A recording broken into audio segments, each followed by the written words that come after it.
thanks for joining. So this is an instructional video for everyone that's interested in doing calisthenics. And I started doing this because after COVID, when gyms were closed, people couldn't really work out the same way that they used to.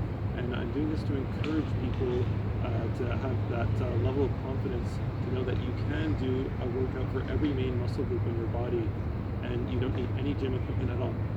No gym, no nothing. All you need is your own enthusiasm.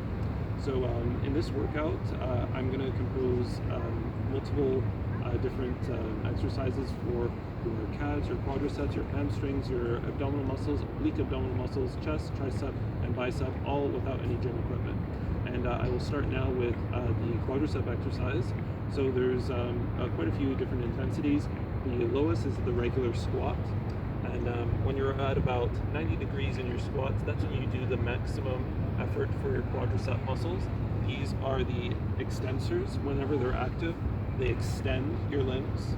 So when you're pushing against gravity, that's when you use your quadriceps.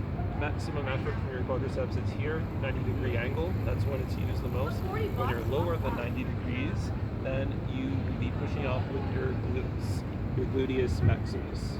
So if you ever want to get the full development from doing your quadricep exercise, you also want to go down and use your glutes as well by doing a full range of motion.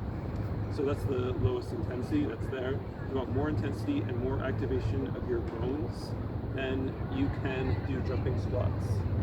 The impact from jumping and then falling back down, this will trigger more tension felt by the osteocytes within your bones, and osteocytes will register a response to increase hormones for your metabolism. It takes a long time for this to take effect, but eventually there will be lower sclerostin levels in your blood from having more tension felt in your bones by jumping and feeling the impact, and higher osteocalcin levels. All of this helps with your metabolism and decreasing fat percentage. So jumping squats, that's a higher intensity. And if you want something that's a bit more edgy than that, then you could do the lunges or jumping lunges. I typically do jumping lunges, done like this, switching the leg each time. It helps to have your knees before your toes. Afterwards, a higher intensity than this is the one leg squat, where you will go all the way down almost to the sitting position, but all on one leg. This is a key exercise because it mimics going to the gym and lifting your body weight. So instead of lifting 200 pounds at the gym or 170 pounds, you could just effortlessly anywhere in the world, at home or in a park, mimic that by doing a one leg squat. And if that is not intense enough for you, you can do the jumping one leg squat. This is more than your body weight, and it requires a lot of balance. It took multiple months in order to do this, and it's still a bit of a tough, and sometimes if you're not ready for it, a dangerous exercise. So please hold on to something whenever you're doing a one leg squat. Do not get yourself injured. Be safe at all times. Those are the different intensities. Now I could show a demonstration of about 10 repetitions and a 3-set instruction to encourage you guys. Okay, so I could start it off now. So we'll do 10 repetitions, 3 sets. I'll do jumping one leg squat, but you could do any intensity that you're comfortable with. It could be normal squat, jumping squat, or lunges. I'll do jumping one leg squat. 1, 2, 3, go. 1,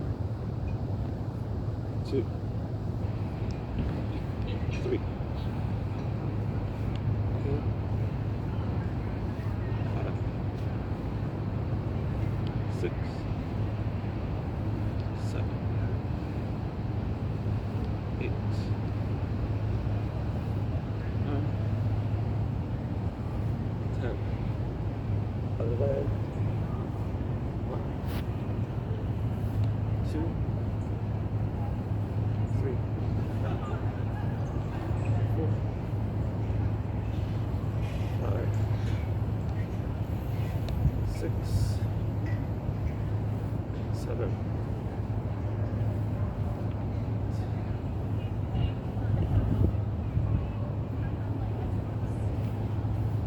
10. That's set number 1. It's a lot tougher than what it looks.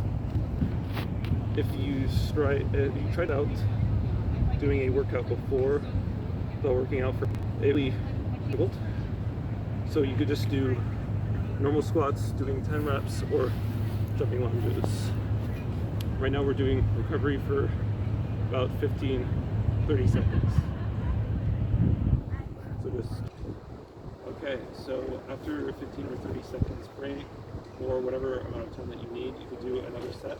Now, it's important to know that the jumping one leg squat, it's very intense, so you don't need to try to do that if you don't feel like you're ready. There's easier ones. I will do an easier set, that's a jumping lunge for the next 20 repetitions. So you go like this, having your knees before your toes. Let's do 10 on each leg. For the total 20. 4, 5, 6, 7, 8, 9, 10, 11, 12, 13, 14, 15, 16, 17, 18, 19, 20. Okay. Say there's a 15-second break. Then you could resume with your squats. Could be regular squats, could be jumping squats. 2, 3,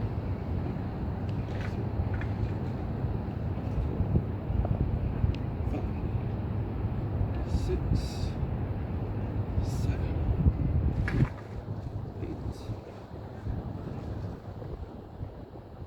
10. Halfway there. If you feel that you can't make it, you can switch to normal squats. It's better to at least try the reps than to just stop them. 5 more, keep on going. Almost there.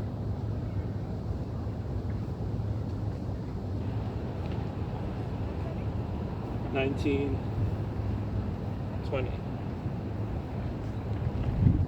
Fantastic, great job. Alright, so after you've done your quadricep exercise, you can now work on doing hamstring. So your hamstring, just like your bicep for your arm, is the flexor of the limb that is your leg. So anytime that you are flexing your leg, so contracting the entire leg, flexing the limb towards the core of your body, you are going to be contributing with your hamstring.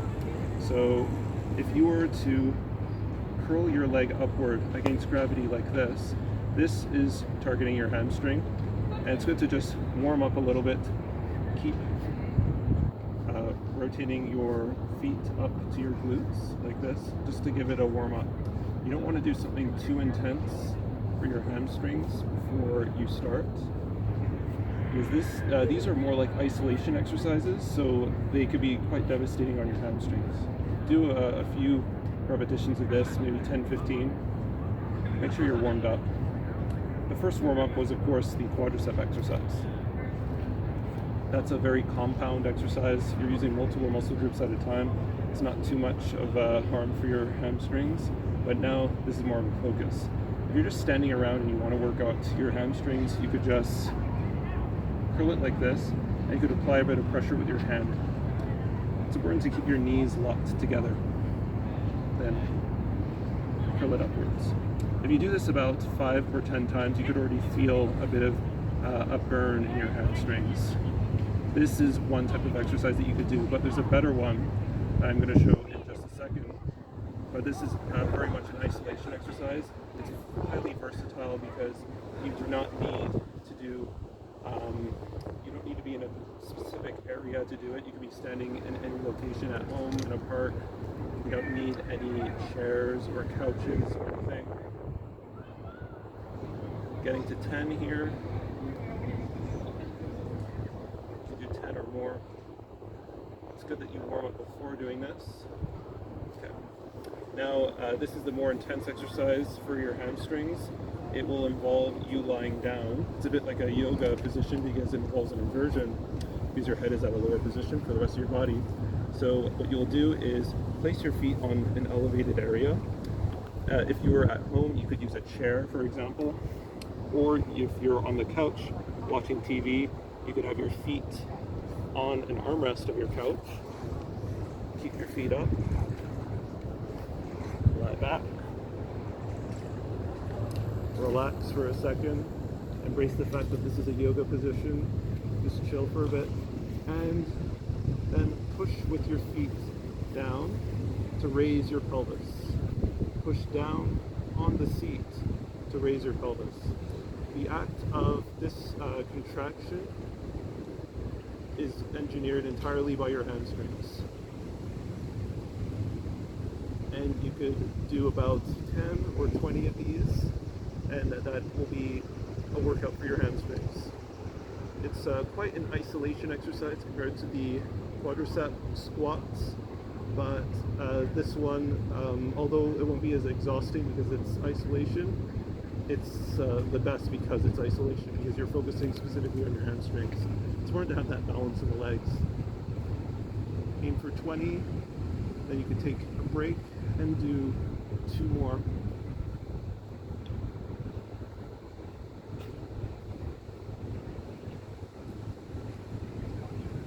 Take a break.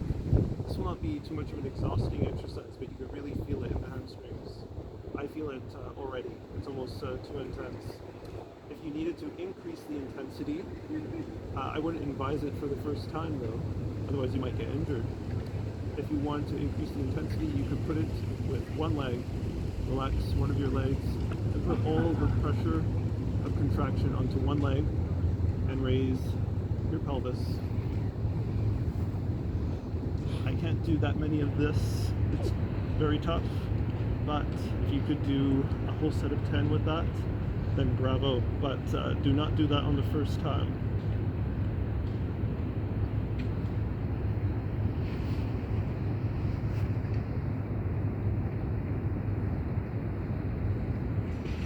Okay, and we'll do one last set. I'll just take a 10-second break and do the last set, 10 repetitions. Or I'll see if I can get to 15. Last set right now. 1, 2, 3, 4, 5, 6, 7, 8, 9, 10, 11, 12, 13, 14, 15, 16, 17, 18, 19, 20. If you find you're not getting the full range of motion for you to get a burn, you could raise it as high as you can and contract your glutes to go a bit straighter. And if you stretch your legs out all the way, then you could focus on your glutes a bit more. But it's best to just keep it simple and do the hamstring-based exercise because it's a very special one. It's hard to execute this type of workout for your hamstrings without a leg curl machine at a gym, so it's quite useful. So that'll be that for the hamstring exercise. So after doing the hamstring exercise, you can move on to an abdominal exercise that can include something as simple as leg raises. Oftentimes when we do ab exercises, we think someone has to be there to hold down your feet, or you have to be under a chair that holds your feet down, but it's not necessary. You could just do a rather easy exercise that is called the leg raise. Lie flat like you're sleeping. This could even be done while you're sleeping on a couch or at your bed. And you just raise your legs up. You could aim towards having 90 degrees and put them back down. It doesn't have to be perfect, because even if your legs are bent like this and you're raising your legs up, you're still using your abs. You don't need to think of it being, oh, I need to have my legs perfectly straight. You aim for it, but it doesn't always happen. This is the low intensity. Let's do 10 repetitions of this. 2, 3, 4, 5, 6, 7, 8, 9, 10.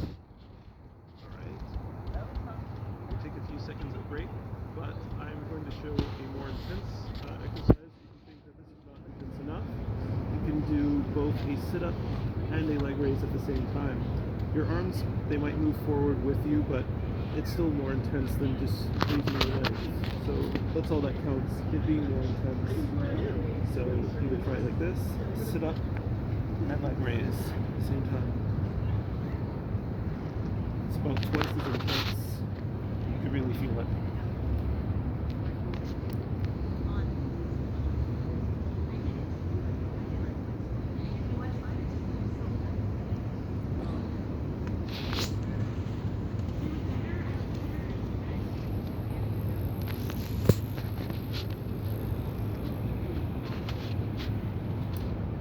Two more.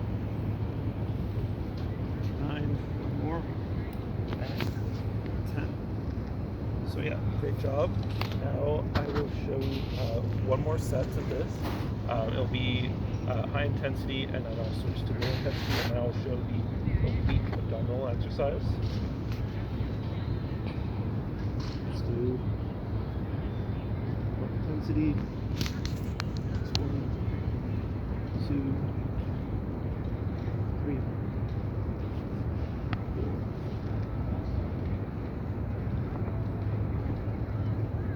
Yeah, higher intensity.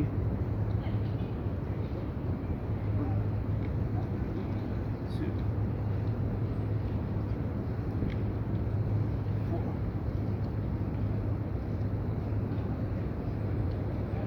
Okay, yeah, and you can really feel the burn after that. So the abdominal muscles, they're in the front. There's 4. Now on the sides, there are your oblique abdominal muscles. Anytime that you're on your side and you curl up on your side so that your elbow could hit your hip on this. So you're doing a sit-up that's on either side, left or right. That is when you use your oblique abdominal muscles. When you flex your oblique muscles, this gives a good contribution to slimming of the waist whenever you're doing a pose, because it does not just flatten your stomach and make it wider, it makes you contract your stomach in all angles. So lots of people, when they're posing, they use their oblique muscles. So if ever you're interested, you can do this workout for it. I will aim for about 10. So 2, 3, 4.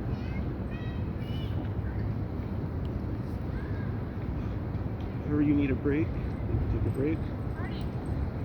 6, 7, 8, 10. Now I can switch to the other side. All you have to do is lie on your other hip and let your elbow touch your knee. Keep your other hand on the ground for stability and aim for 10.